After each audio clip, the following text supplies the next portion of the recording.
Баршаңызға сәлем. Біз бүгін ең оңай әрі дәмді болып шығатын сковородкадағы тортты жасайтын боламыз.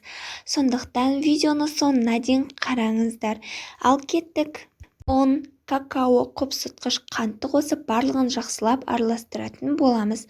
Содан соң 2 жұмыртқаны қосып, оның үстінен сүтімізді қосып, содамызды уксуспен жақсылап араластырып, содан кейін біздің қамырымызға қосатын боламыз. Содан кейін барлығын венчикпен жақсылап араластырамыз.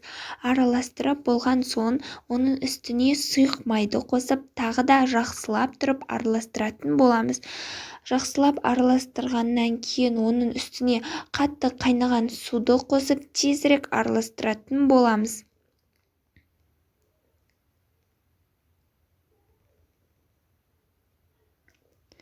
Содан кейін біздің тестамыз дайын болады. Оны сковородканы қыздырып алып, екі жағынан 1,5 минуттан әр жағын пісіріп аламыз.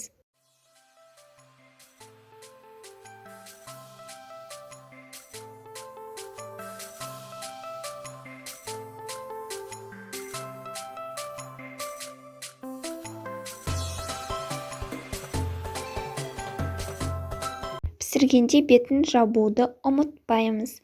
Содан кейін біздің кремімізді дайындаймыз. Қаймағымыздың үстіне дәміне қарай қант ұнтағын қосамыз. Содан кейін жақсылап араластырамыз. Сонда біздің креміміз дайын болады. Енді барлық коржымыздың жан-жағын біркелкі кесетін боламыз. Менде 7 корж шықты. Барлығын жақсылап кесіп қоямыз. Содан кейін одан шыққан крошкаларды майдалаймыз. Оны біз әсемдеуде қолданатын боламыз. Содан кейін крем қылып біздің тортымызды жақсылап жинайтын боламыз. Кейін жаңағы біздің крошкамызды майдаланған крошкамызбен жақсылап тұрып әсемдейтін боламыз. Өз қалауларыңызша.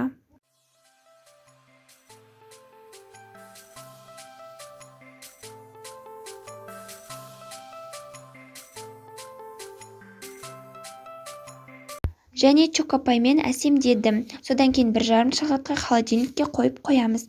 Содан кейін осындай әдемі болып шығатын біздің тортымыз дайын болады. Өте дәмді болып шығады. Мен сіздерге жасауға кеңес беремін.